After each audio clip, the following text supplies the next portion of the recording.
বাংলাদেশের সশস্ত্র বাহিনী যে চীনের সাথে যৌথ সামরিক মহড়া করবে এটা বোধহয় ভারতের কাছে প্রত্যাশিত ছিল না। যার জন্য ভারতের তরফ থেকে বলা হয়েছে যে চীন যে আগামী মে মাসে বাংলাদেশের সশস্ত্র বাহিনীর সাথে যে সামরিক মহড়ায় যুক্ত হবে সেইটি নিয়ে তারা পর্যবেক্ষণ করছেন, খোঁজখবর রাখছেন, তারা সজাগও থাকছেন। কিন্তু কেন? বাংলাদেশ আর্মি, বাংলাদেশের ডিফেন্স ফোর্সেস তারা কি শুধুই মাত্র আপনার ইন্ডিয়ার সাথেই আপনার করবে, সামরিক মহড়া করবে, যৌথ মহড়া করবে? তা তো না। সারা পৃথিবীতে বিভিন্ন দেশ যাদের মধ্যে মিলিটারি কোঅপারেশনের প্যাক্ট আছে, তারা এক দেশ আরেক দেশের সাথে অভিজ্ঞতা বিনিময় করে এবং তারা সামরিক মহড়ায় যৌথভাবে অংশগ্রহণ করে। ইন্ডিয়া এরকম প্রচুর অন্যান্য দেশের সাথে, মার্কিন যুক্তরাষ্ট্র থেকে শুরু করে, রাশিয়া থেকে শুরু করে, তারা নানা দেশের মানে সেনাবাহিনীর সাথে তারা এরকম জয়েন্ট এক্সারসাইজ করে, মহড়া করে। তো এটা তো আমরা জানি বাংলাদেশের সাথে করে। বাংলাদেশের সাথে যে ভারত আপনার যে মিলিটারি এক্সারসাইজটা করে, ড্রিলটা করে, সেটা নাম হচ্ছে সম্প্রীতি। তো চীনের সাথে করতে সমস্যাটা কোথায়? দিস দ্য ফার্স্ট টাইম সম্ভবত বাংলাদেশে এবারই প্রথমবারের মতো বাংলাদেশের সশস্ত্র বাহিনী চীনের যেটা আপনার পিপলস লিবারেশন আর্মি আছে, পিএলএ বলে, যে পিএলএর একটি কন্টিনজেন্টের সাথে বাংলাদেশ সেনাবাহিনী আপনার যৌথ সামরিক মহড়া করবে এই বছরে 2024 সালের মে মাসে। এইভাবেই বিষয়গুলো মোটামুটি ঠিকঠাক হয়ে আছে।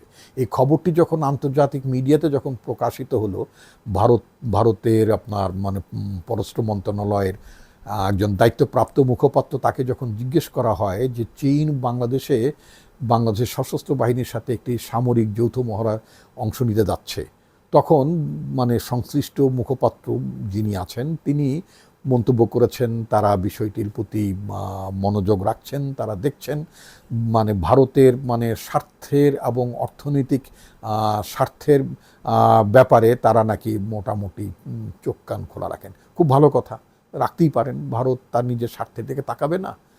তো বাংলাদেশ কি প্রথমবারের মতো অন্য কোনো দেশের সাথে আপনার যৌথ সামরিক মহড়ায় লিপ্ত হলো? তারা তো মার্কিন যুক্তরাষ্ট্রের সাথেও এর আগে সামরিক কোঅপারেশনের কারণে, মিলিটারি কোঅপারেশনের কারণে তারা মহড়া অংশ নিয়েছে।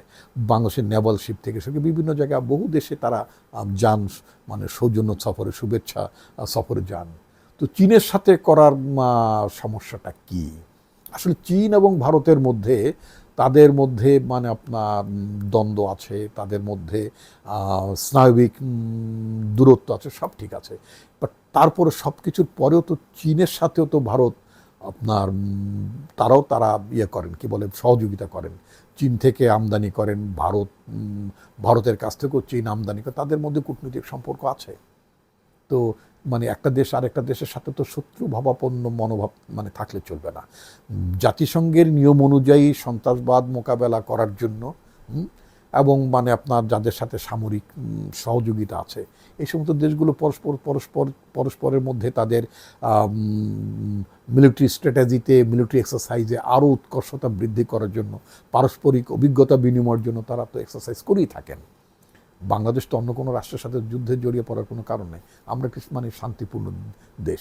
সকল সরকার নির্বিশেষে বাংলাদেশে যারাই ছিলেন তারা তো কখনোই অন্য কোনো দেশের সাথে যুদ্ধে লিপ্ত হবেন এমন কোনো অ্যাটিটিউড তো তারা কখনোই পোষণ করেন, এবং সেটা আমাদের নীতির মধ্যেও ছিল না। কিন্তু আমরা খুব অবাক হয়ে যাই যখন যখন চীনের সাথে আমরা আমাদের আর্মি যখন একটা এক্সারসাইজে যাচ্ছে, তখন এই নিয়ে অনেক লেখালেখি হচ্ছে এবং ভারতের প্রতিক্রিয়া আমরা দেখতে পেলাম। একজন ফেসবুকার তিনি লিখেছেন এতে নাকি ভারত গোস্বা করেছে বলে আমি ঠিক বিষয়টা ওইভাবে চিন্তা করি না। হ্যাঁ, বাংলাদেশ সরকারের এই সিদ্ধান্তে তারা বিস্মিত হয়েছে।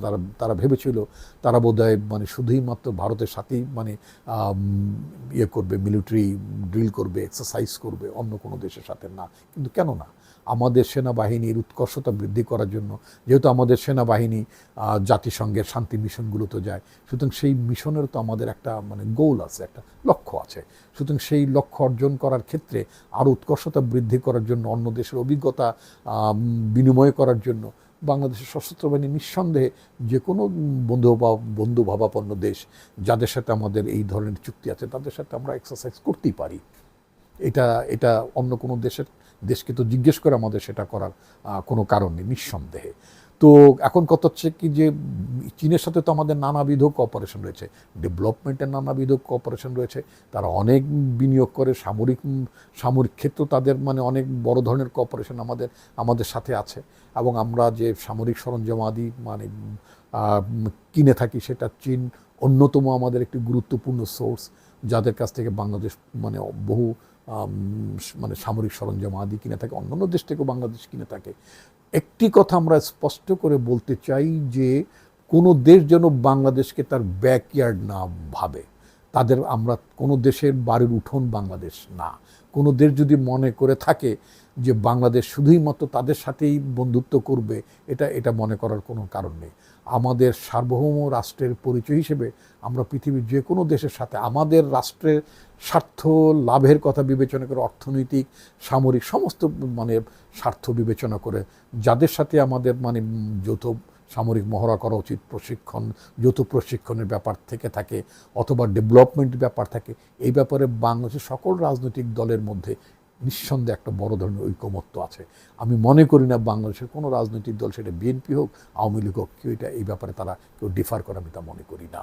তো সুতরাং আমাদের যে বিস্ময়ের কারণ সেটা হচ্ছে যে চীন কেন মানে দুঃখিত, ভারত কেন চীনের সাথে আমাদের এই মিলিটারি এক্সারসাইজের ব্যাপারে তাদের কেন এত মানে সজাগ থাকতে হবে, তাদের কেন এত সচেতন থাকতে হবে, কেন তাদের এত খোঁজ রাখতে হবে।